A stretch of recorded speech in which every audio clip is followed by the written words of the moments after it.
Fancy. How you guys doing? You guys okay? Everyone doing all right?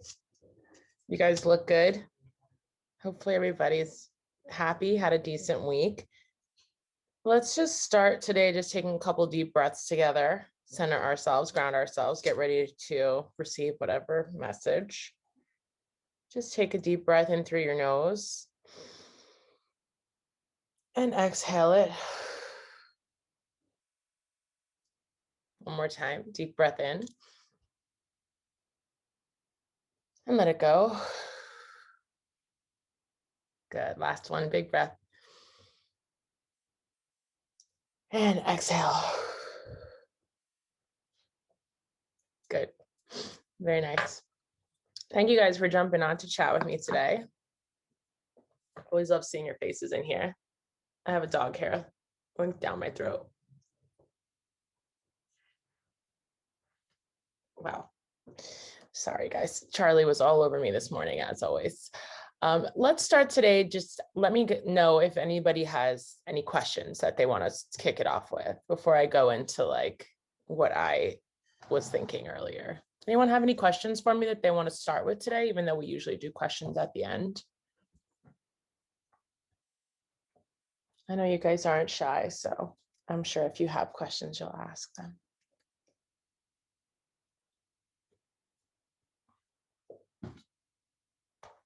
No questions yet? So I'll just jump right into what I was thinking of kind of going through with you guys today. So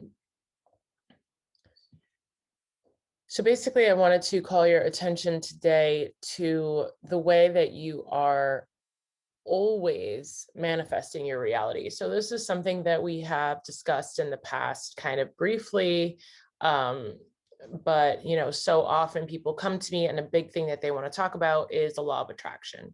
How do I become a manifester? How do I become a master manifester? How do I create anything that I want, right? And they'll say, I've never manifested anything before. So like, I don't even know where to begin. And I always have to remind them that they're completely wrong about that. They are manifesting everything all the time. And they have been since they were a consciousness, right? And since they were born, basically.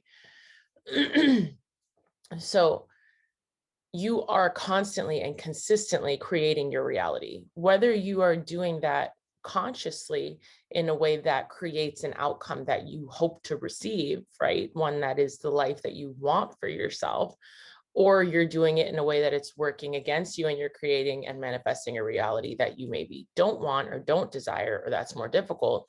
That depends on you, but you can only take credit for the good manifestations. You can only take credit for the creations that look like a brand new Range Rover, right? You have to take credit for all of the manifestations, all of the circumstances that you're creating in your life, right? And the reason that we really ask people to do that is because it does put all of the power right where it belongs, right in your own hands. Yeah. So I think what I want you guys to think about a little bit, maybe in your stillness this month, because we talked a lot about this month being maybe a month where you can just find some stillness, right? Where you can remember to take a couple deep breaths, where you can take a few minutes to just close your eyes and just be with yourself without letting your mind wander, without running an errand. So maybe in your stillness, you can start to think about, what have I created for myself so far, right? And it doesn't have to be the positives versus the negatives, just in general, what have you created for yourself so far? What are things that you have managed to pull into existence, right? I always think this is a really good exercise for you to start to understand your power is already present. It has already been present. It is always within. It's a power that you were born with. It is not something that you learn, right? What happens mostly is that what you're born with and the power you have as a child is at some point taken from you. It's programmed out of you, right? Whether that's by traditional schooling, or it's by cycles of trauma or abuse, or, by whatever. Did I lose you guys? Did my connection go weird? Yeah, for a second. Can you hear me now? So, yeah, so basically this power that you were born with is something that, you know, it can be programmed out of you. It can be something that you can forget. It can be something that, whether it's by mainstream media or whether it's by any kind of mind training or mind control that we're experiencing from the powers that be, we forget that we have this power, right? It doesn't mean we haven't always had it. It just means that we forget, right? And um, you know, a lot of spiritual people believe that when we choose to incarnate on earth, when the soul chooses to incarnate on earth, we are choosing one of the most difficult incarnations for ourselves, because it's the only incarnation that requires us to forget who we are, that we forget that we are extensions of source consciousness. We forget if we've had previous lives. We forget the gifts that we are given. We don't have a map when we're born that says, okay, you have to do X, Y, and Z, or this is your mission on earth, right? And so your life is a discovery and a confirmation constantly of your mission, of your blessings, of how you're finding your specific piece in the puzzle. So I always think it's a really good thing to go back as far as you can remember and start writing down the things that you have created for yourself. And sometimes this can be a difficult thing if you feel that your current experiences or circumstances are ones that you don't really resonate with or desire, because it could feel a little bit like an attack. Like, you're telling me that I created this, like I didn't want this. So like, I think you're wrong. I think it's somebody else's fault that I'm in this experience, right? And so obviously that's an understandable thought process, but it's also one that disempowers you, right? That makes you a victim in the story. And so it's one that we really try to discourage you from picking up, because it makes it so that you can't do what you were born to do, which is express your own energy and express your own source consciousness in a way that only you can. So, are there powers that be? Are there dark powers that do attempt to confuse and program and manipulate human beings and souls? Yes. Is that happening often? Yes. Is it happening more now than ever? Yes. But does it mean that each of us can't still choose to wake up and choose to, remove ourselves from that trance and still embody our own core consciousness and expression?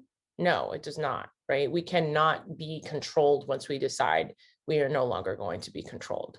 And that is when people become dangerous, right?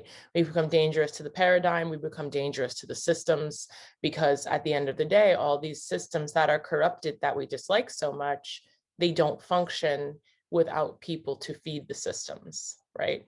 And so because we are programmed to believe that we must live in X, Y, and Z way, and that this is the right way to live, and this makes you a good person or a bad person, we feel like we don't have the power to completely choose, what we do or how we do it.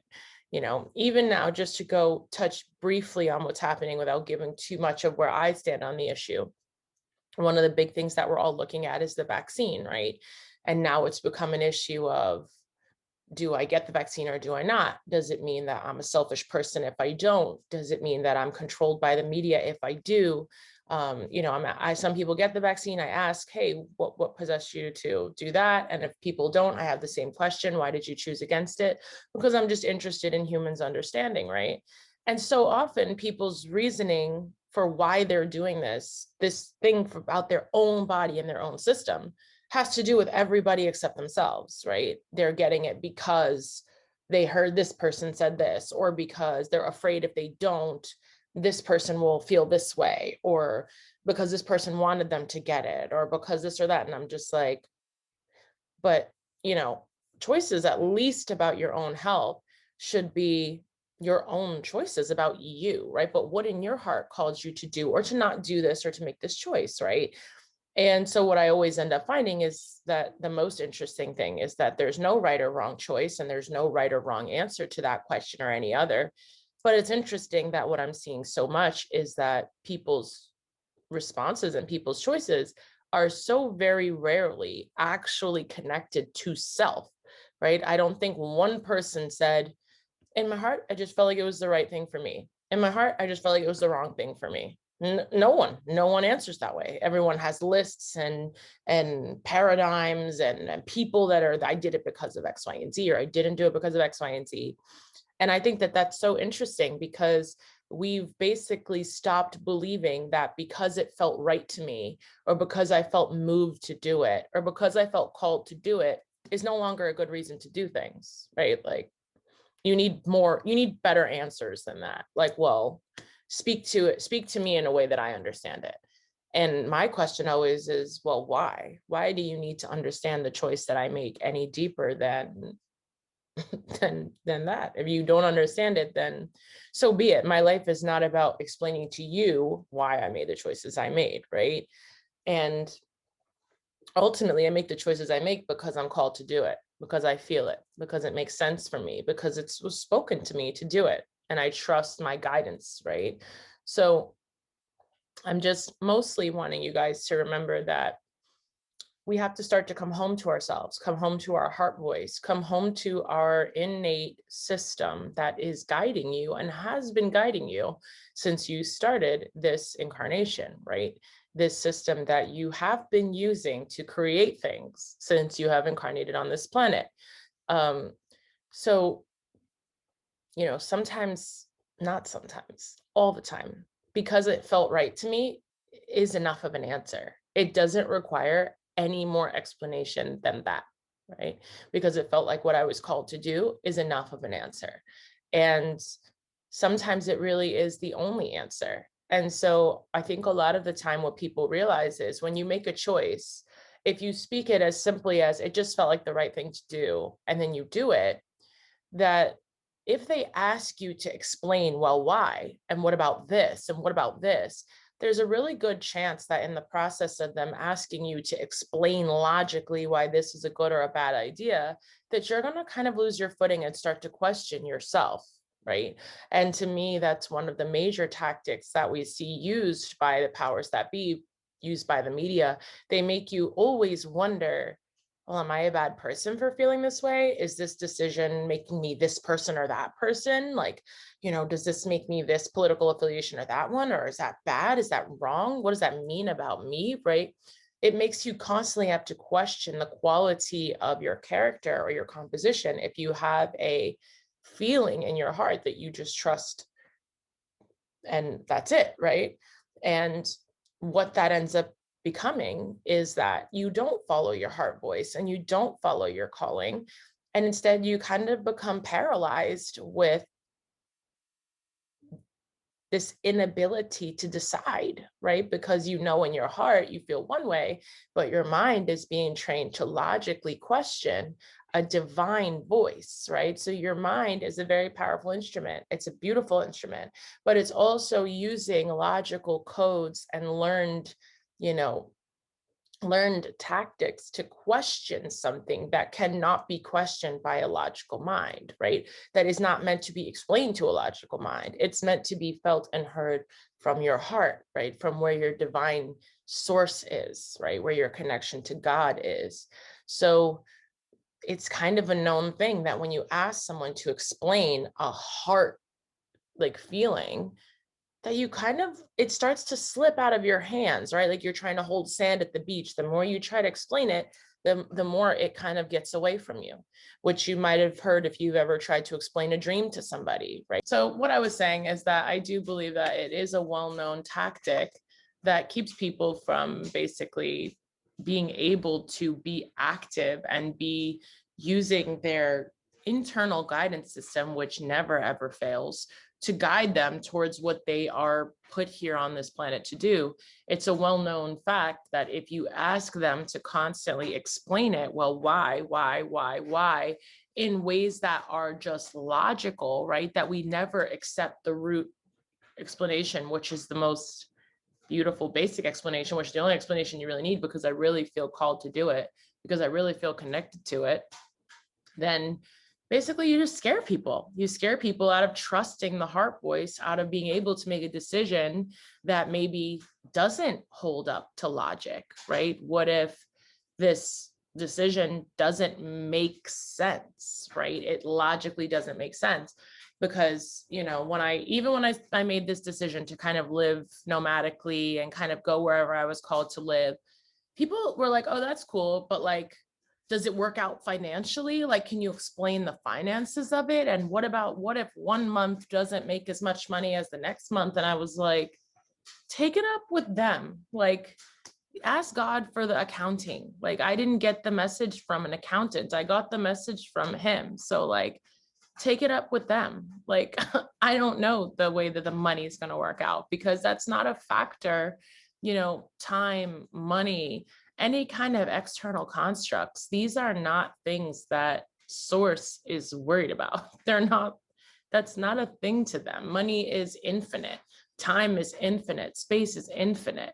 So they don't care about those things. And when they give you a direction, they don't tell you about those things because they don't care about those things, because they are, to them, money is not what we make money out to be, something that's so difficult to acquire. And like, you have to hustle and you've got to have a skill. And the only way you acquire it is by doing X, Y, and Z. They don't think that. They think you just think about money. You believe you have abundance and money will find you because we control the current of energy and money is an energy form. So speak our language and we'll keep you in shape to do what we're asking you to do, right? I mean, if they give you a message, they also give you the skills, tools, and necessities to complete that message.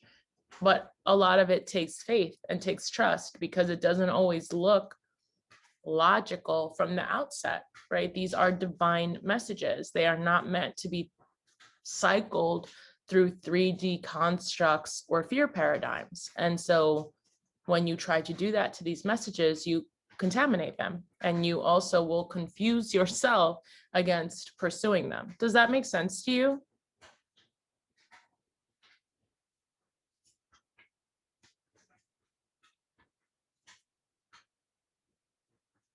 So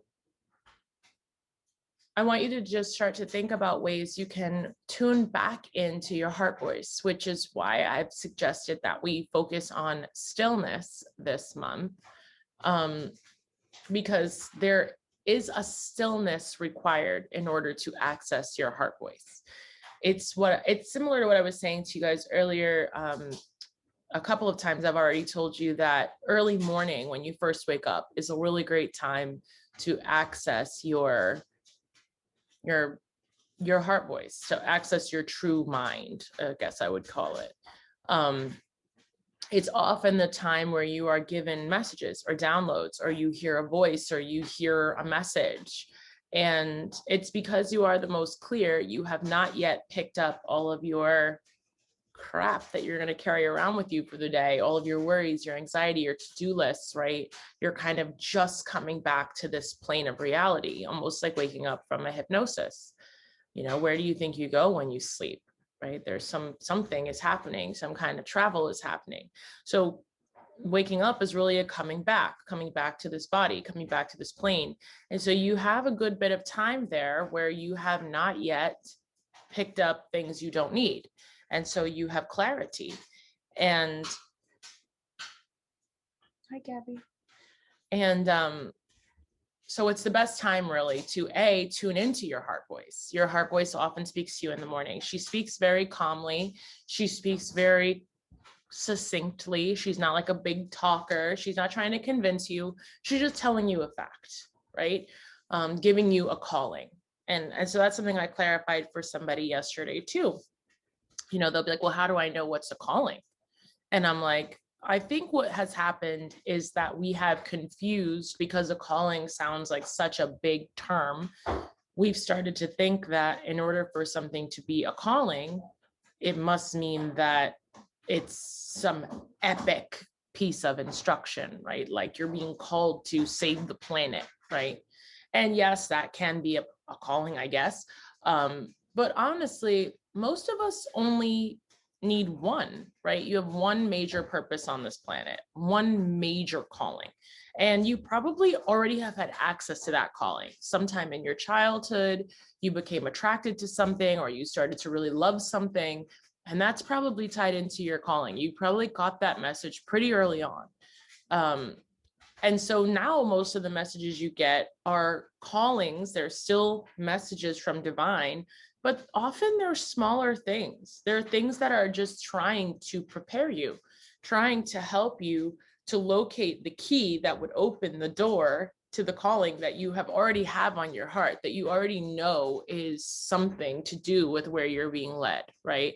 So a calling could be as simple as you got a message today that asked you to be kinder than usual, or you got a message today that was reminding you to meditate, or you got a message this morning that said, call your mom, right?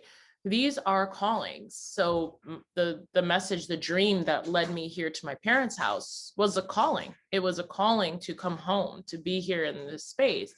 And of course, it wasn't on the plan originally, but I will rearrange any plan to honor the calling.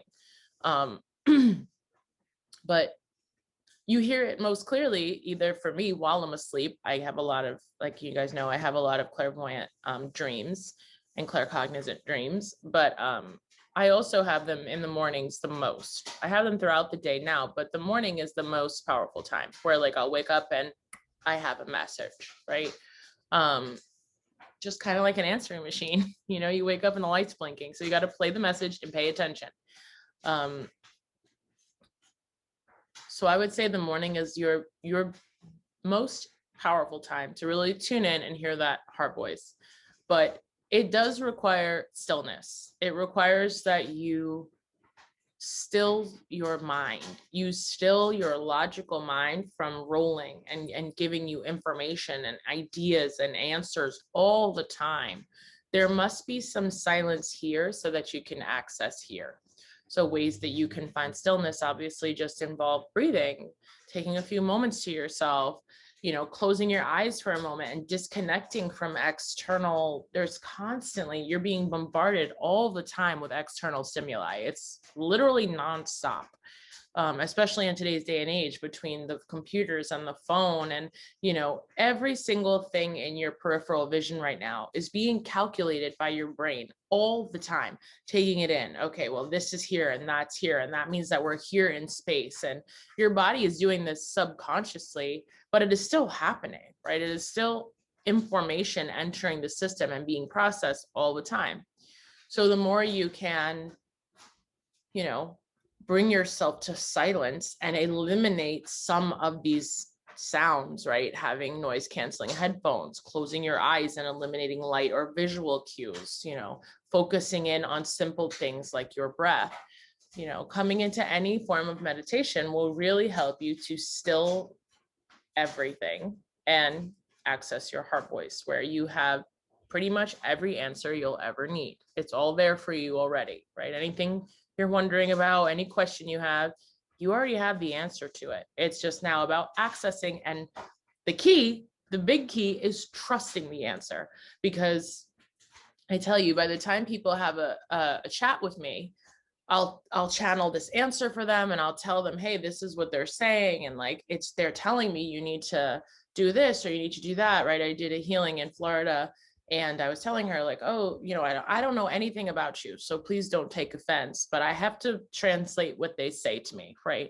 So I gave her all of these things to do, everything about, you know, when you wake up in the morning, you're really not doing these things that they're asking you to do. And she was just kind of looking at me like this. And I was like, this girl probably feels like I'm so overstepping by telling her like things about her life that I really just have no way of knowing, right? Down to like when, like, you know, last week they told you to get a salad for lunch, but you got the other thing. And then she was just like, holy crap, you know, she was so shocked. And like, I'm thinking she's probably going to freak out and be like, I'm stalking her or something. I don't know. But, you know, I'm like, oh, good. I'm delivering all these messages that she must not be getting. You know, she turned off the answering machine or she ripped the phone completely out of the wall. She's not getting this information. So once I deliver it, maybe it'll land, you know, even if she thinks I'm crazy, hopefully she'll take some of this information in. And so she just sits there and she's like, and I was like, are you okay? Like, are we good? Like, do you need anything? And she was like, no, I'm just shocked because I knew every single thing you said. Like I'd already had that. I already heard those things. I just ignored it, you know? I was like, why? you know, and she was like, well, I didn't know who was talking. And I didn't know where I was getting the message from. So like, you know, and I'm like, well, where would you think it was coming from? Like, do you know, like, what are you afraid of? Like, you know, I don't think that a dark force is going to be like, hey, why don't you have a salad today? Right? Like, that's not really the kind of messages that dark forces deliver. You can trust those. Those messages are heart messages, right? Anything that is asking you to love yourself, love another. And how do we express love? By being kind to ourselves, by treating our bodies well, by treating others well, by taking time for ourselves. If you're being given messages that are directing you towards those outcomes, you can trust them. And if you hear them, you know, you should act. So many times. I mean, honestly, I would say, venture to say, almost every time, by the time somebody has a message for me, but has a consult with me, the message I deliver is a confirmation message. It's already the second or third or fourth or 10th or 100th time they've heard this. It's just the first time they've heard it from somebody other than their own head. And so in some way that makes it real to them. But that is only because we have been so deeply programmed to not trust self, right? And it's because, think about it, how are you the most valuable? How are you the most easily manipulated?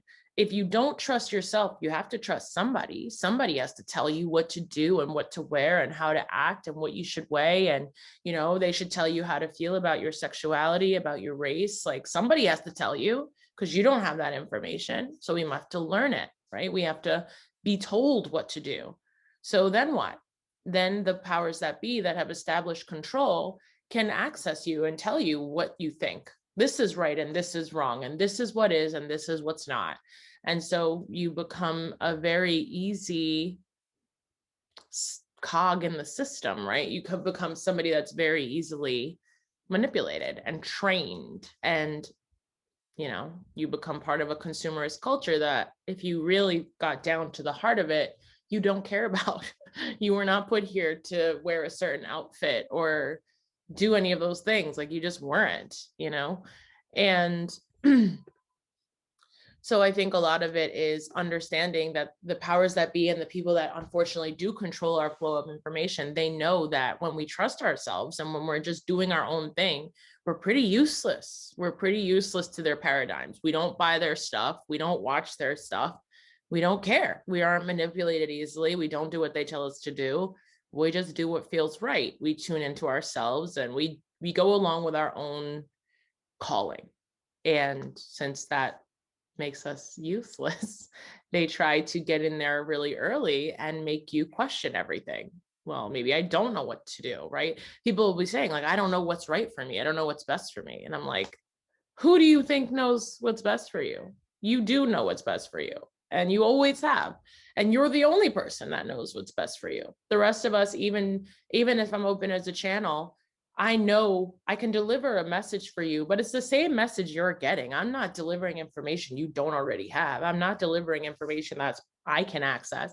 I can't access anything about you that you don't already know, that you don't already have here, right? So I think that's really important. There's a remembering and reconnecting to the truth that you've always had about who you are and about the power that you have. There is nobody that has more power or control over you or more understanding of you. There is nobody that has the key to your calling, to your blessing, to the gifts that you were put here to bestow upon the planet. Nobody has that except for you. And yes, you can find guides and you can find people that can help you or, you know, aid you in the process. But, you know, that's it. There's no one that can do it for you and no one that knows it better than you. So I hope that you guys hear that and that you begin to really tune into that voice and just have a little bit of more, you know, have a little bit of trust in yourself, have a little bit of faith in yourself, and, you know, just do it.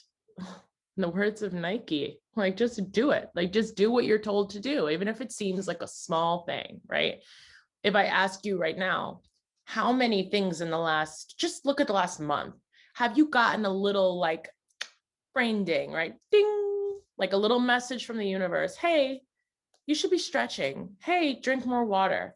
Hey, call your mom. Hey, like you haven't been dancing as much as you used to. Hey, did you tune in and do everything you were supposed to do this week? You know, the things that we've asked you to do.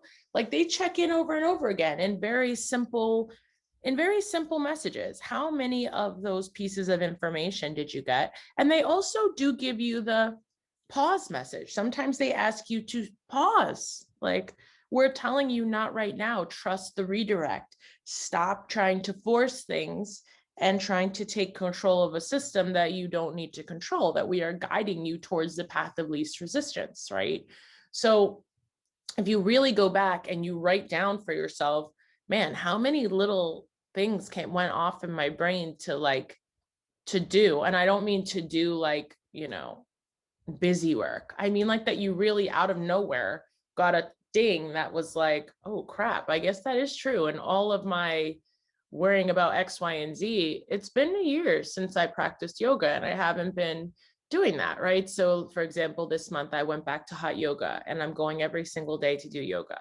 And it's probably been a decade since I've done yoga every single day. It's just, I did it for a while in my early 20s when I first like went vegan.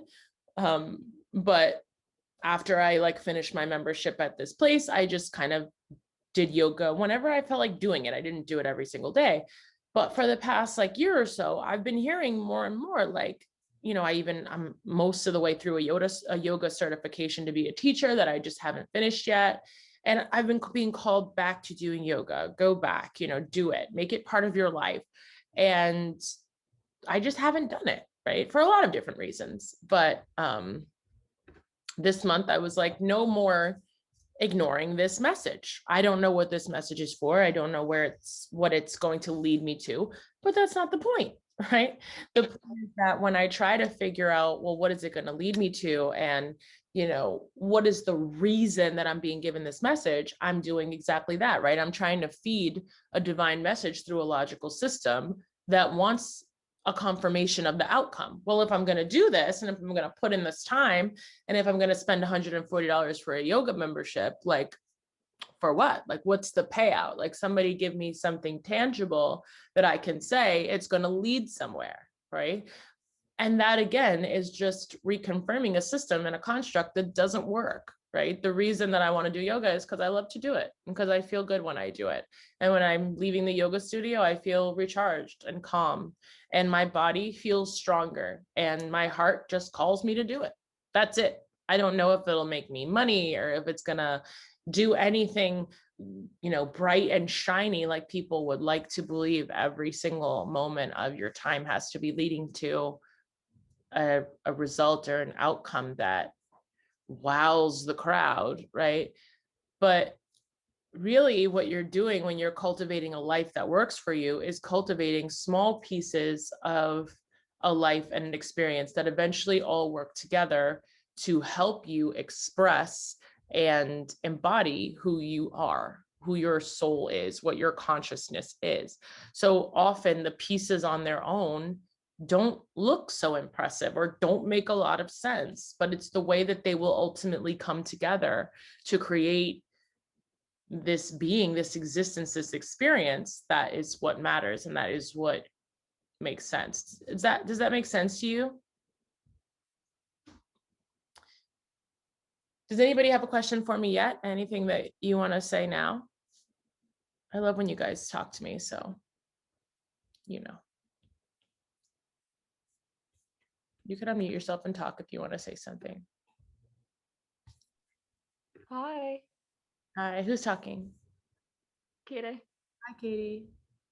Hi, I wanted to ask you.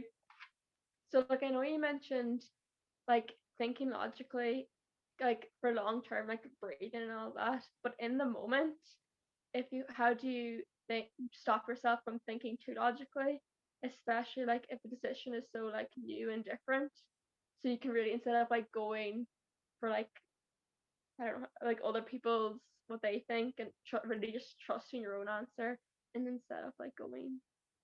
making sense out of it, I guess you'd say? Yeah, your question makes sense. I think that a couple of things kind of really play into this ability, right? One of them is timeliness. The longer that you sit on a heart voice calling, the more time you have to corrupt it and make it messy, right? And start being like, well, why do I really need to do yoga? Like, it doesn't really benefit me and it's going to be expensive. And like, should I really be spending that money? And like, what if I this and what if I that and what if I overexert myself, and who knows, right? I could think of 1,000 reasons why maybe I shouldn't go, and who knows, and maybe I'm tired, maybe I need more sleep, and getting up early means going to mess up my sleep schedule.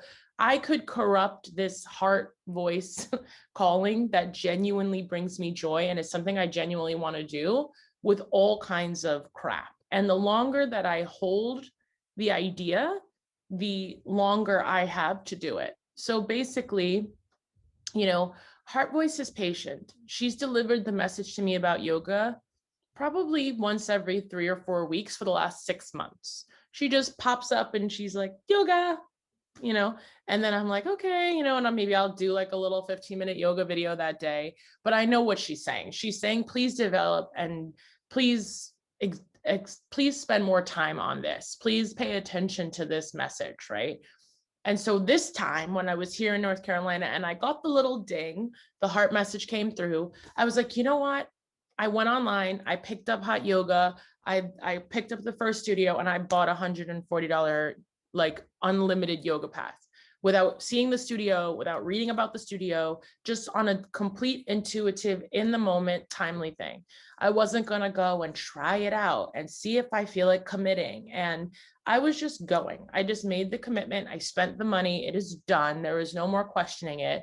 Now it is just following through and doing the work, right? So I do believe that there is a timeliness that is dedicated that will help you to do less damage to the heart voice message. Sorry, my hair is everywhere, everywhere.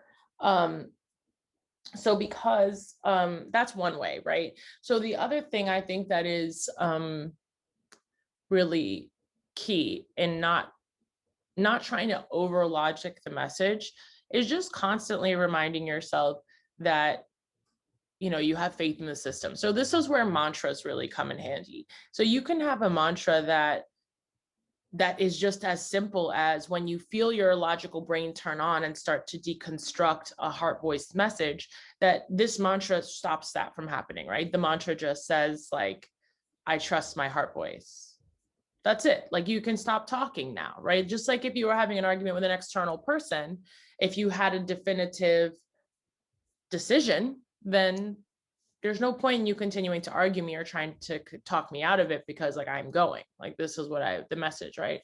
So you could have a really clear mantra that's like, I trust my heart voice. I trust my divine calling. I trust myself, right? And therefore all these other logical reasons why yes or no are kind of irrelevant because I trust my heart voice. So I can always bring myself back to this mantra, whatever that mantra might be for you. And so it can be something like that, like a sensible mantra. But I also spoke to a mentee yesterday and I told her, you could also have like a funny mantra. It doesn't have to be something that means, right? It means, oh, it's so well spoken, a way to bring me back to heart, right? Heart is joy, heart is love.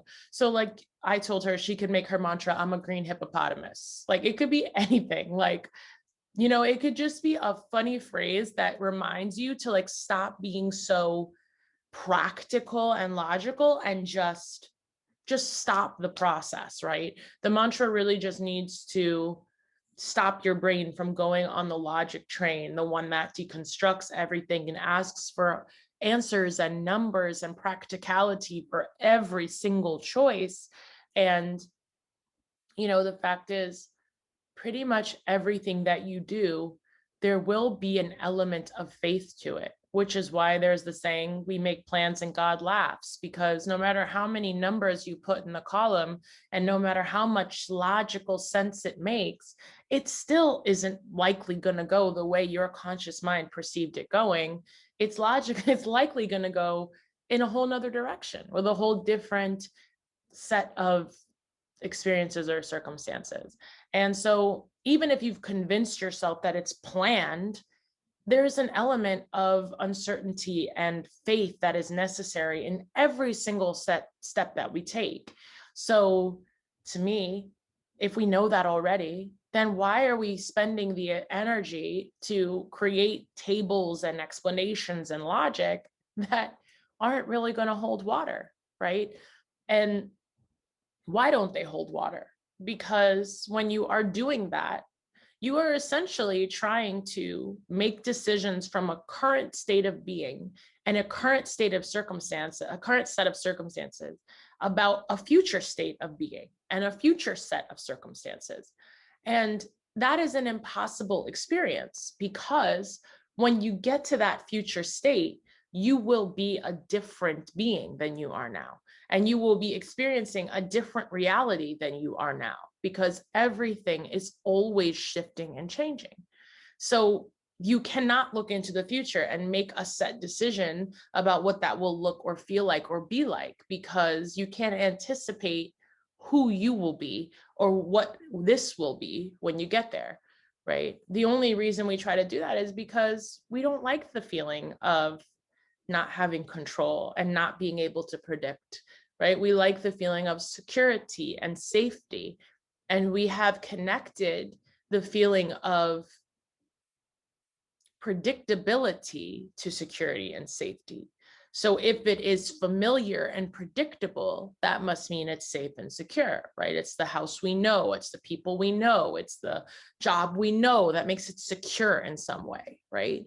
You know, when people talk about having a secure job, they know just as well that any job that you're in could easily become obsolete, or that you could become and get into trouble at the job. You could be fired from the job, people thought working on Wall Street was secure until Lehman Brothers. What happened to that? It wasn't so secure, right? The whole thing crumbled. The security that people are talking about is the predictability of arriving every day at the same experience, right? But what they're not realizing is that there is never the same experience. So even if you go to the same office in the same suit, you're still never the same person, and you're not walking into the same reality, and you're not walking into the same possibilities that you were walking into yesterday. And that scares people for some reason, but for me, it's exciting. For me, that's one of the best things about our life, is that when your eyes open, you begin again, a new reality, a new state of being, a new state of consciousness, and another shot to just paint it as you will, you know? And I think as we start to embrace, the fear of things that are unfamiliar, is because we don't believe that we have an internal guidance system, an infallible GPS that is always leading us to the highest point. And we don't trust that we have that. So because we don't trust it, we're like, well, we don't want to just be walking into new experiences just, on the fly. And then what? Like, how are we going to know what to do when we get there? How are we going to, this or that, and I travel a lot. So people will often be like, well, you got to Poland, and then how did you know what to do? And I was like, I don't know, just came out of the airport and did what seemed logical to do. I got into a taxi. I found a hotel. Like, I don't know. Like, it's just, you just know. Like, I know, and you would know. You wouldn't just get somewhere on a plane and then just stand there like frozen and paralyzed and like, oh, I'll just die here in the airport, right? You would start making decisions, and then they would take you places and they would have outcomes, right? And again, we don't trust that we have this GPS that is leading us to higher ground all the time. And it doesn't matter if a situation is familiar or not. We feel that it's not safe to be in situations that are unfamiliar, but only when we have turned this GPS off, when we have basically switched the off switch on the heart voice, and we can't hear it so well anymore. And even when we do hear it, we don't listen, So yeah, then that is a dangerous place to be, because you're not being guided by a higher power anymore. You are being confused, right, by things you were programmed with. And then in that case, we can't guarantee that you are being protected and being led where you need to be going, because you've turned off the GPS, right? And that's still not a bad thing, right? We don't believe these are good or bad things. They just are, right? There have been a lot of times where being lost is also a necessary growth period, right? Or something that you really gain a lot from, right? Taking that detour. Sometimes I'm very in tune with my heart voice, but sometimes she's quiet and she's like, let's see what happens, like, because the uncertainty or the journey is part of the lesson that I'm being taught, or part of the experience that I'm having. Um, so I would just say we have to come back more to trusting that, and to really listening to the voice. And the more you do it, and the more you do it in a timely manner, and also, Katie, like, acknowledge it. When something comes up in your head, don't just do it for yourself. Like, don't just be like, oh yeah, I heard something about eating a little healthier today. I guess that's something. I'm going to go have a pizza and we'll think about that later, right? Say it out loud. Be like, say it to a friend, say it just out loud to yourself, write it into a journal. I got a message today, like, really thinking about, eating a little healthier, or like, I got a message today, start going back to yoga, it's something I really want to do, and start the wheels in motion, like, before you have time to question it, before you have time to mess it up with things that don't belong in that clean water. You know what I'm saying? Hopefully that helped you and answered your question, cutie. The Yeah, it cute. was really helpful. I know a lot of times, like even for things like I'm passionate about, like dance, I'm very like I know like I know like where I'm going on, like indecisive over that. But even like deciding like two things that I'm not sure of, I definitely know as I think more in the future, like how could that feel? So that's really helpful. Well, yeah, I mean, I think a lot of the times when people have me as a mentor, they kind of are confused about why we're not making graphs and grids and pros and cons lists, and why the mentorship doesn't involve like, well, how much would you make here and how much would you make there?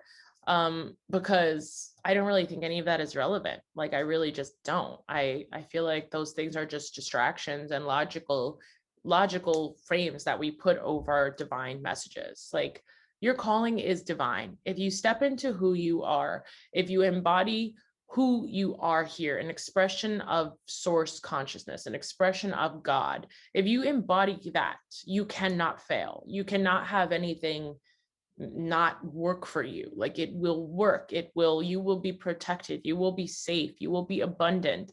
It is there for you already. It's just about accessing it. And when we become programmed by fear, which is so much of what has happened, and we forget who we are, that is the only time that we are susceptible to things that are dangerous to us, right? And so I always use these because I don't believe in any of these words either. I just don't have better words, because our language was, again, created by people who knew that there would be a limit to how much we could do and create, right? So I believe deeply that your words are creating your reality. They are spells, right? I have a tattoo on my back that basically says abracadabra. It is actually the Aramaic phrase of that begot the phrase abracadabra.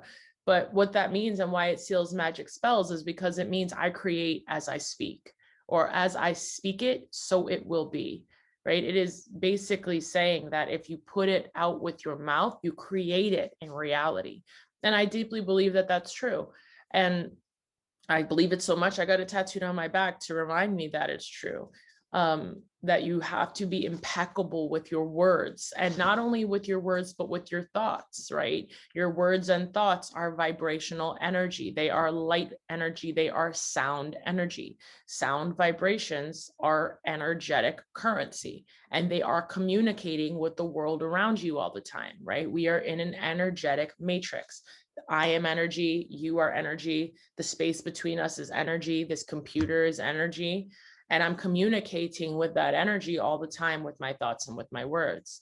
And if you think about it, how often are you not impeccable with your word? Are you speaking things after the words I am that are not nice? I'm lazy, I'm unkind, I'm not talented enough, I can't do it.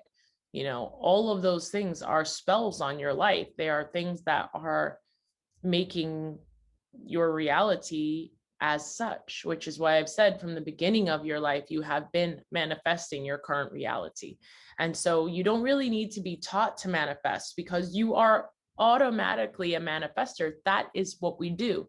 We are energy sources that interact with energy and create outcomes. That is manifestation. Now the issue is learning to vibrate at the reality that we want so that we can actually manifest the things we desire, instead of accidentally vibrating at the levels of things that maybe are not appealing to us or that are more difficult for us. So I definitely think it's something now as well to start thinking about the way you are expressing and the way that you are speaking. And maybe that requires you to speak less for a while, to say less, because every time, and I think that's the reason I made that post on Instagram that I know makes people upset, right? Because it's a big common thing now for everyone to believe that, well, if somebody is racist or oppressive or doesn't agree with something, or if somebody's anti-vaccines or pro-vax, or somebody's pro-Donald Trump or pro-Biden or whatever it is, and that doesn't agree with me, and I think that that means that that stance also means that you hate this type of person, or you're being violent against my gender or my sexuality or my race, then I can curse you out because you're being violent to me, and so I'll be violent to you. And basically we'll just kill each other. We'll all just be violent and put toxicity into the system. And I'll accept your toxicity, your apparent toxicity towards me, and I'll allow it to change me in a way that will cause me to be toxic towards you. And that's valid and that's okay. And, that's what has to be done, because if you're any of those things, then you deserve that, right? And the fact is, what does that do except pollute the whole system, right? Like, now you're toxic. Now you put hate from your tongue. Now you put darkness from your tongue. You cast that spell on yourself, right? Because while we are very powerful and we are gods, goddesses, witches, wizards, whatever you believe, right? We really only have power over ourselves, right? And it is that power over yourself that is creating your external environment, that is attracting your external environment. So really, when you curse someone out, you really only put darkness on you, which, might feel temporarily nice. Curse out someone who has a thought pattern that maybe is dark or not understood or whatever it is, right?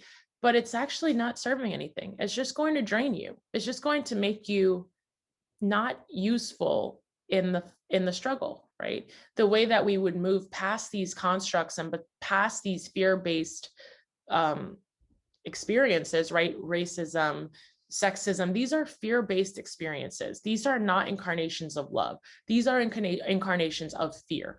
Loving beings do not discriminate against anyone for any reason. We don't think that anyone's mindset, it doesn't even cross your mind to be like, ugh, I hate that, or why would this person, it doesn't even cross your mind, right? When you become an incarnation of love, those things automatically resolve themselves.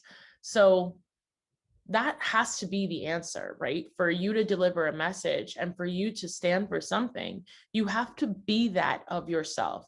You cannot have a judgmental, violent tongue and then also speak for and stand for anti-judgment and anti-violence. It doesn't work. You have to literally walk the walk and talk the talk, right? They have to be consistent with each other. And so, yes, that is difficult, right? And when I was in Atlanta, I spent time at Martin Luther King Jr.'s home and his burial site. And I spent a lot of time reading through his principles of nonviolence. For those of you who don't know, for me, Martin Luther King Jr. has been like an idol. I mean, my dad said I used to be like 7, 8 years old listening to his speeches, like his voice, like to me, he was a prophet, like on par with any other prophet that you would think of. He was the incarnation of a spiritual master that came here to teach us a lesson. And that lesson was nonviolence or non-existence. And the greatest irony was that violence is what took him from us, right?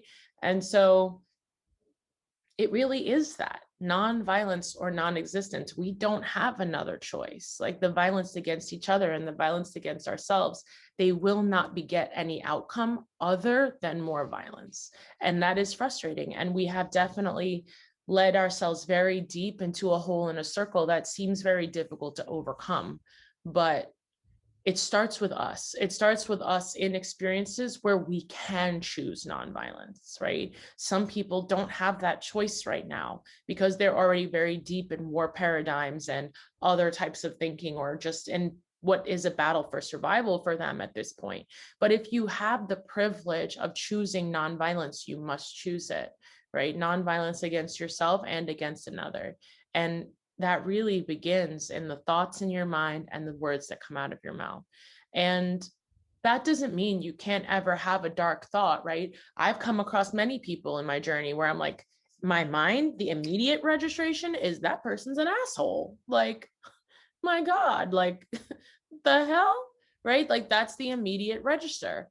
But I also have the power to reprogram my mind and disconnect myself from that thought and realize the violence in that thought before it passes through my system or comes out my mouth. And I can be like, all right, let's separate the being from the behavior. Let's separate this dark word that I was taught, or this judgmental word I was taught, from what really bothers me about this experience. What about their behavior hurts me? Or what about their behavior is something that's not rooted in love and is causing me to react in a way that is not rooted in love, right? I have a conscious mind that allows me to logically work through things. But instead of working through the things that would benefit me, I end up logically worrying about why I shouldn't go to yoga that day, right? Instead of thinking about, well, why was my immediate reaction to someone a dark thought, whatever it is, right? But when you're not using up so much energy questioning your heart voice or questioning your true potential or your true essence, then you have a lot more energy to do what's important, which is train your mind and tongue to cast spells that serve you and not ones that condemn you. Because I promise you, all of the suffering, all of the stress in your life, it's self-made. It is choice to have that perspective, to speak those words, right? To speak them in a way, in a tone, in an incantation that makes them a curse and not a blessing. And we really do control that, as much as it feels like we don't. I talk to a lot of people who are very deep in programming. They're like, I went off on someone and I cursed them out, and it didn't feel like I could control that. It just came out of my mouth, right? I lost control. And that's not really true. What's true is that it was you that spoke it, and you did control those thoughts and words. However, you have become so comfortable on autopilot in a system that doesn't serve you, and you haven't done the work to dismantle it, that, yeah, now sometimes the train leaves the station by itself. And you could try to say that it's not you or that it isn't in your control. But the decision to program that train to leave at that time was still yours. You control the timetable, right? You control the energy and where it flows and what track it's on. And ultimately, even if in a split second moment, it feels like you lost control, you still made a lot of choices before you got to that point that allowed that outcome to even be a possibility for you. So, we're human. It happens. It happens to me too, where I'll see something and feel judgment. But I'm just always doing the work. And that's all I'm saying that you should do. We're never going to be perfect. We're never going to have only clear thoughts and minds and hearts. We are fighting a battle for ourselves, for our true selves. We are not raised in systems or cycles that are love-based. Unfortunately, we are raised in systems and cycles that are fear-based. And we spend basically the rest of our life trying to undo those things and untie ourselves from those things because they don't feel good and they don't feel natural. And because your heart voice is always bubbling to the top and trying to teach you, hey, like, come back to who you are, come back to home base. Like, remember what was there before you were programmed to feel or think otherwise. So Yeah, I feel like ultimately that was my message for today. I could probably go on about these things for decades at a time, but for today, I feel like that's a lot of information, and it's just something to think about for yourself. So, like I said, maybe go through from as early as you can remember and start writing out things that you have created in your life. And remember, creation is anything that exists. It doesn't mean that it's a good thing or a bad thing. It just is, right? So, what have you created in your life so far? How do these creations affirm that you are a master manifester already, that you are speaking and thinking and behaving in a way that is creating your outward environment and experiences, right? So maybe journal about that. See how many things you can think of or remember in your experience that you have created so far. Um, Also, maybe writing out a little list of in the last month or two, what messages are blinking on your answering machine that you're not reading, right? What are the ones that you have heard, things that you've been called to do that you have been like, oh, let's do that later. I don't have time. Or, oh, when I go to X, Y, and Z and I have X, Y, and Z dollars, then I'll definitely listen to that one. But like right now, I can't, is it maybe you've been called to make amends with somebody you're in an argument with, or reconnect with a loved one, or return to something that you love to do? Maybe you've been asked to paint or read more or read a certain book or just be still or meditate, right? So write down a list of some of the answering machine messages, acknowledge them, yeah, and think about, well, how can I start in a timely manner? Also, maybe writing down that mantra that you're going to have for yourself that is going to take you off the logical path, so that in the morning when you check your answering machine and you get your message for the day, if your logical mind steps in and starts being like, oh, well, what about, you can speak your magical mantra and stop that process from happening so you can move in a timely manner and move towards the goal and not towards the distraction. Lastly, I would say I gave you guys a bunch of journaling in this one, and I really never do that, but I think they will help you. Um, Lastly, I would say take a look at your words, monitor the way that you're speaking very closely over the next week, and maybe write down words that you would like to not use anymore. Right. So now listen, I'm going to always curse. I love to curse. I think fuck is the greatest word we ever made. What the fuck is this? Who the fuck is that? I love it. It's such a colorful word. I'm from New York. It's not going anywhere. I'm always going to curse. Right. But to me, words are intention, and they are spells because of the intention behind them. So there's a difference between what the fuck is this and fuck you, right? Those are two very different spells, right? So you don't have to always think a word is bad or good, because there is no bad or good. But what words are you using to cast spells on yourself that are not ones that are serving you? Become conscious of, what do I say regularly that just isn't serving me, right? Like even in small ways, things we were programmed to say, like sometimes you'll be laughing or you'll be having a great time and you'll say, I'm dying. Like, I'm dead, I'm dying. Well, maybe that's not a spell we really want to cast, right? Like maybe there's a million other ways that we can say that where this is funny, right? And it's going to take work to reprogram those thoughts and those words, but it's a great time to do it, right? Where the world is changing, language is changing, right? We're seeing new pronouns be, you know, become a normalized way of speaking. They're being brought into the language, and the language is already shifting, which makes it a perfect time for us to shift our own language as well and think of new ways to express how we feel that are positive, right? So stop saying I'm fat, I'm sick, I'm old, I this, I that, and to make sure that we are speaking what we actually want to see, right? And people say, well, what do you do if someone asks, and people ask me, for example, I am working through an autoimmune disorder, right? Instead of I have an autoimmune disorder, I am working through an autoimmune disorder. If someone asks me about it and they ask me how I'm doing, my answer is almost always, I'm healing. I'm healing, right? I'm not going to say I'm this, I'm that, I'm this, I'm that, because it is powerful. And so I'm only going to speak what I want after I am. I'm not going to speak what is, because what is perception, and everything is in a process. So even when you're sick, you're not sick. Like, you are healing. You are sick is a state of being that is stopped and solid, but you're not stopped and solid. You're moving, you're processing, right? So choose the process that you want, right? I'm healing, I'm growing, I'm learning, I'm changing, I'm working on it, right? Whatever feels good to you, right? I can't tell you what to say, because it has to be things that feel good, that don't trigger fear, that don't trigger, and certain words are loaded. Sickness is a loaded word, right? Death is a loaded word. Hatred is a loaded word. So maybe we don't use them because we don't need them, because they don't really serve the outcome that we are trying to accomplish.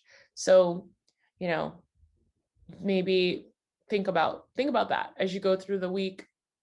Think about places where you're like, wow, you know what? I could have tightened up my language. I could have, and go to the thesaurus, learn new words, learn new ways of speaking, learn the language, learn the word in another language. I'll never forget, I was in Iceland with my friend Naomi, and she said the most frustrating thing for her about English was that we just didn't have that many words to express like feelings.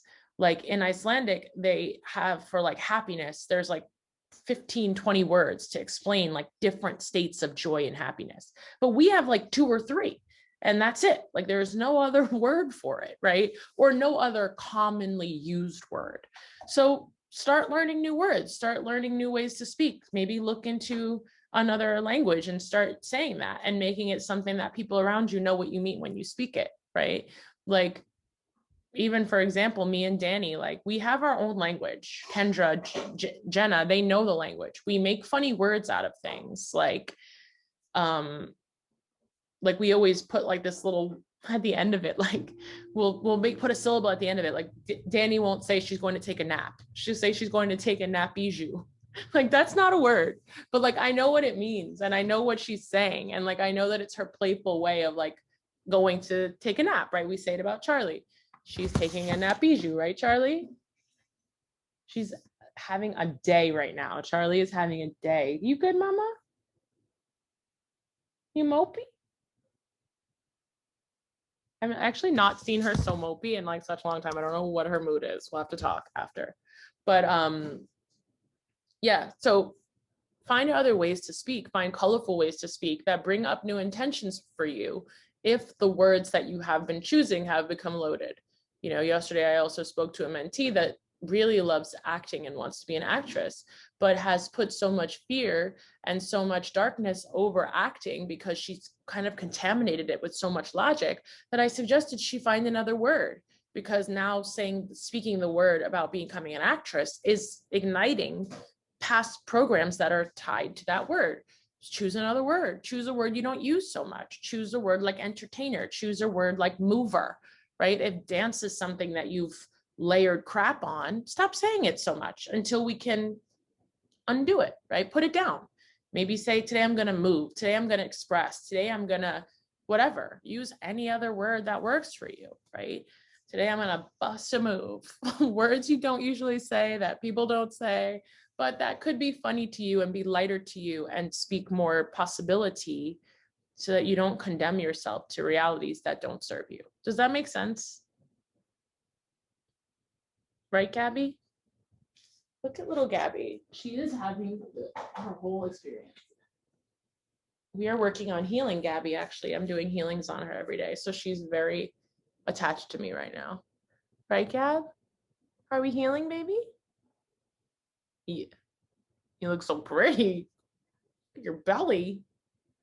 Oh, pretty. Look who's jealous.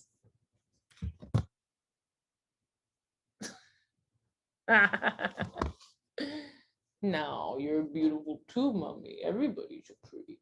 I love you. She's like jealous little being. All right. Does anybody have a last question for me before we wrap up today?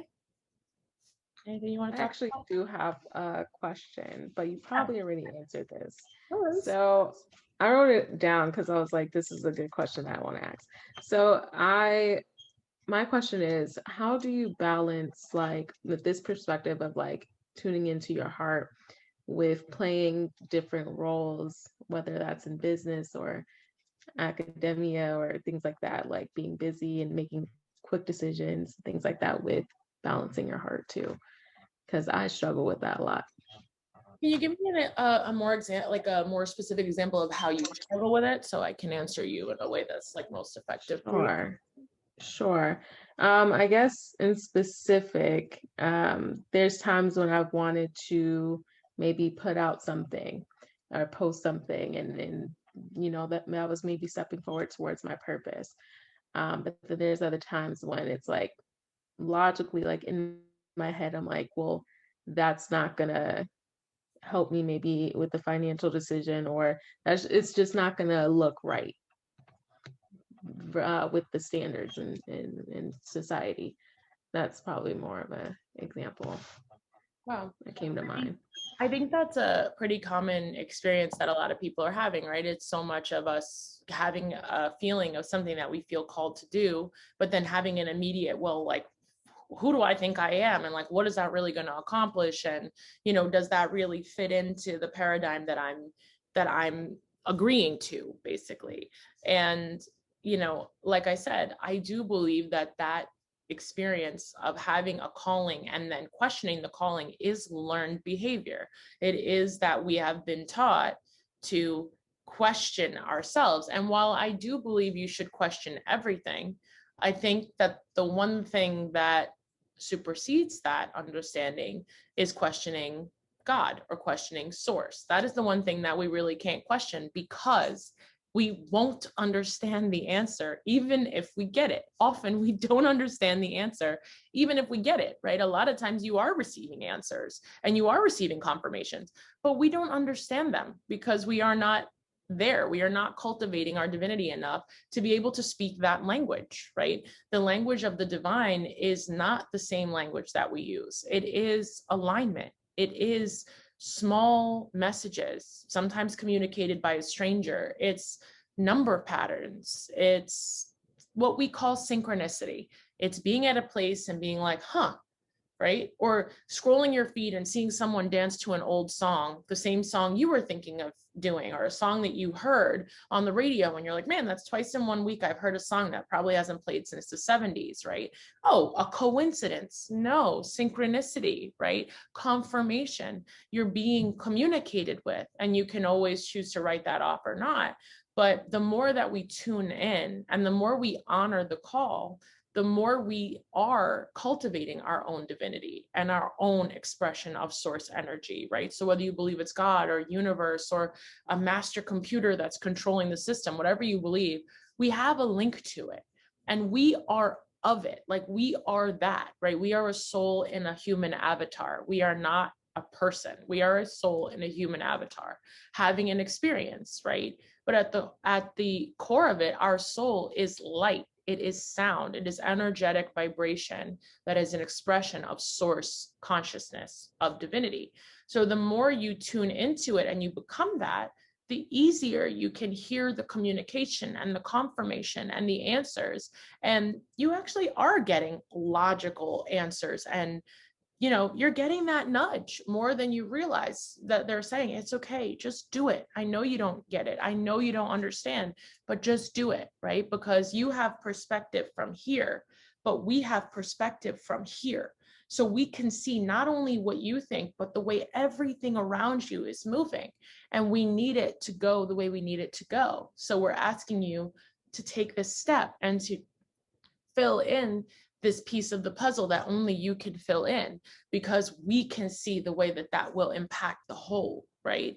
And so a lot of it, like I said, is trusting and agreeing to see the signs, agreeing to communicate in a different way, agreeing that we understand that certain things can drain your energy, right? So most of the reason that we get so busy that we can't honor our heart voice is because the things that we're busy with are things that drain us. They are not things that we feel divinely called to do. There are things we're doing for a logical reason. I'm in this job because it pays a certain amount of money and I need that money to pay this certain amount of rent. And so therefore I work this job. And that is a draining construct. It's not someplace you're feeling called to be. It's not someplace that you're really using to help you express your divinity or come back to who you are. You're just in a logical experience. And we do that with everything, not just where we work, but the clothes we wear, the things we post, the people we date.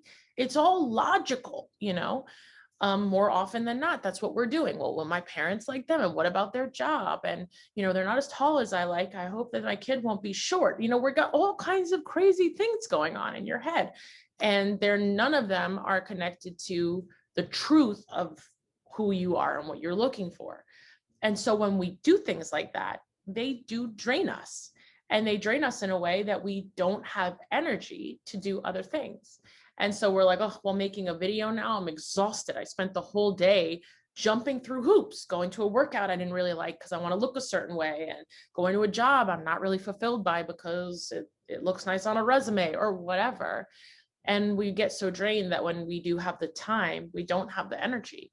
And what is important to remember is that heart voice callings are different. They don't behave in your system the way logical decisions do. So if you do push and do it anyway, these are not decisions. These are not actions that will drain you. They're actions that will revitalize you. So they will help you to pull yourself back into balance. They will help you to pull yourself back into divinity, back into truth, back into who you are, right? So when you do something that you feel called to do, it somehow energizes you. So a good example is I'm using hot yoga, so I'll use it again, right? A lot of nights this week, I've gone to bed like 1 or 2 a.m. because my mom gets home from work late and I'm here to hang out with my parents. And so when she comes into the room and she wants to talk at midnight, we stay up and we talk for an hour. And so I go to bed later than usual. And I'm going to an 8 a.m. yoga class, which means I have to be up at 7. So I'm not getting nearly as much sleep as I used to get. That alone is a good logical reason for me to skip yoga in the morning. Let me sleep in, let me get more rest. I'll feel better. But knowing what I know, knowing that yoga is a divine calling, it's a divine message, a heart voice message, I know that going to yoga is going to re-energize me. It's going to give me energy. It's restful work because it's work that is resting in source consciousness. It's resting in a true calling. So it's the same as thinking about a river. I talk about dropping into flow a lot, right? So when you're in flow in the river and you're paddling with the river, the experience is super enjoyable. You're really like, man, I'm flying and this work it's working, right? And it's energizing and it's exciting. But if you turn that boat around and you start paddling upstream, after a few feet of going nowhere, you're going to be like, I'm exhausted. I'm going to sleep on the bank. I can't, right? I can't do it anymore. So you can imagine working those jobs that don't serve you, or just living in those constructs that you don't agree with. They're exhausting you. They're you paddling upstream. But every time you drop into a divine message, you're turning the boat around and you're dropping into flow. And that feels like energy. It feels like excitement. And even though it doesn't look like rest or watching Netflix or eating food or the other ways we think that we re-energize this body, we aren't realizing that you're not really talking about exhaustion of the body. You're talking about exhaustion of the soul. And if you continue to prioritize things that drain the soul, then you will continue to feel exhausted in the soul. And so the remedy for that is re-energeticness. Can I get a word? Can you guys send me a word, please? Re-energizing, I guess. That's not the word I want. But re-energizing the soul. And heart voice callings are the messages that are asking you to do that. They're saying, hey, let's re-energize here. Let's light this thing up. Let's go back to things we love, things that light us up. Let's go back to who we really are, stuff we really just want to do. Who cares who applauds or who likes it or who understands it? This is us. This is the true nature of self. And we have these tools that we can use to express and to communicate, right? Everything we do that's external is communication, it's contact, it's connection. Showing up at a dance class is communication, it's contact, it's connection. So when you feel called to do it, you're tuning in, you're re-energizing. So even if it's time or energy, or, you know, it's physical exertion, if it's something that is in tune with the soul's calling, you're not going to be exhausted by it. You're going to be energized by it. And you will start then to tip the balance back and to make sure you're feeding the soul just as much as you're starving it. So does that answer your question? Yes, 100% actually. Good. Thank you. That was a great question. Thank you so much for asking that. Well, I love you guys so much. Thank you guys for tuning in and always, you know, being so beautiful and bringing all your energy to these chats. Somebody else wants to say goodbye, my little mushy girl. I'm going to take a nap. Bijou. My mushy girl. Say goodbye to everybody. Don't be cranky. Say bye, everyone. I love you. I hope you have a beautiful weekend. Right? Okay. I love you guys. Tune in. Work on the 75 journal prompts I gave you, which I never ever do. And tomorrow your intermediate tutorial drops. So I'm not going to do advanced tomorrow. It's going to be intermediate. It's to butter. It's a really fun jazz funky style combo. So that one will be up for you maybe tonight. I'm going to edit it tonight. It might go up a little early. Otherwise it'll be up in the morning. We're not doing a 360 challenge this month. We're going to give it a rest for a month or so, but we do have a Bisha here who was our winner of the last 360 Elite Challenge. So congratulations in the next few days. Yes, so proud of you. Thank you for submitting that cover. So in the next few days, we'll post a little interview of her so you guys can get to know her a little bit better and watch her cover and stuff. So that's always really exciting. And maybe in a couple months, we'll pick it back up and we'll do the challenge again if you guys really enjoy it. But for now, also this month, remember, I gave you guys a day-by-day schedule, which I've actually never done. I used to do them by the week, but this time we gave you a month schedule, right? It doesn't mean you have to follow it exactly. It was just there for you to have it and be able to access it to potentially keep you more on track with certain things, right? And mostly with the content. I want to see you guys using the content, right? So something else that's super key is I know you guys love all these chats and you love the mental work because it's new for you. A lot of you are like, man, I've never done this much journaling or this much meditation, and it's beautiful.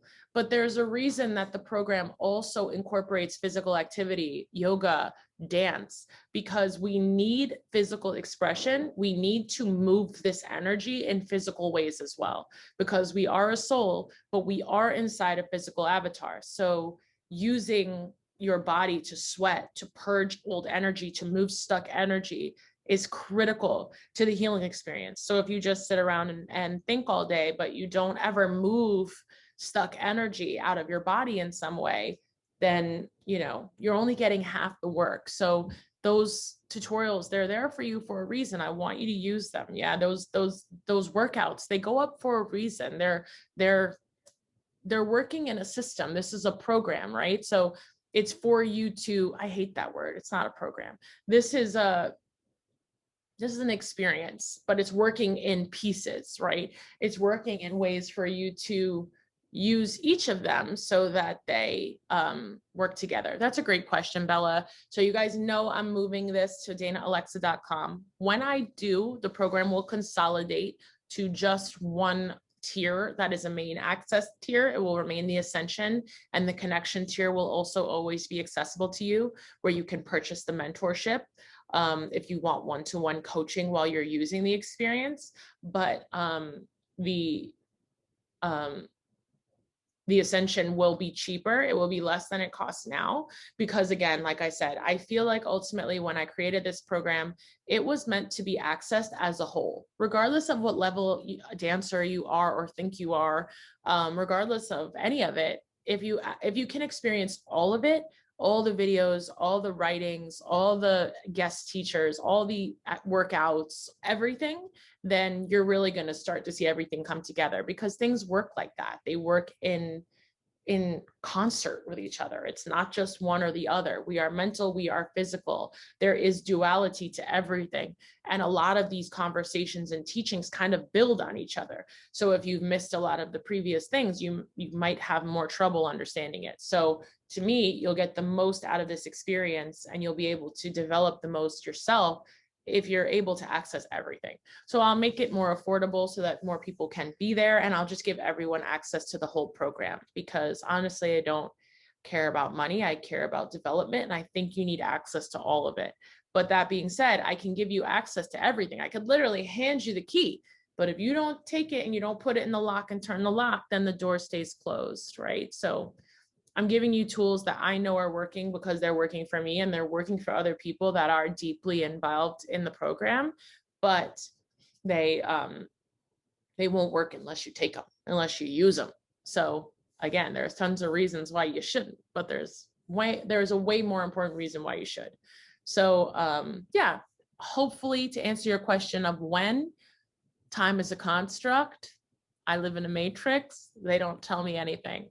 It was supposed to go up, I don't know, 2 months ago, but I have a beautiful web designer that I trust deeply, and I believe that she's really working her best to get it done in time, and she's reached all kinds of roadblocks.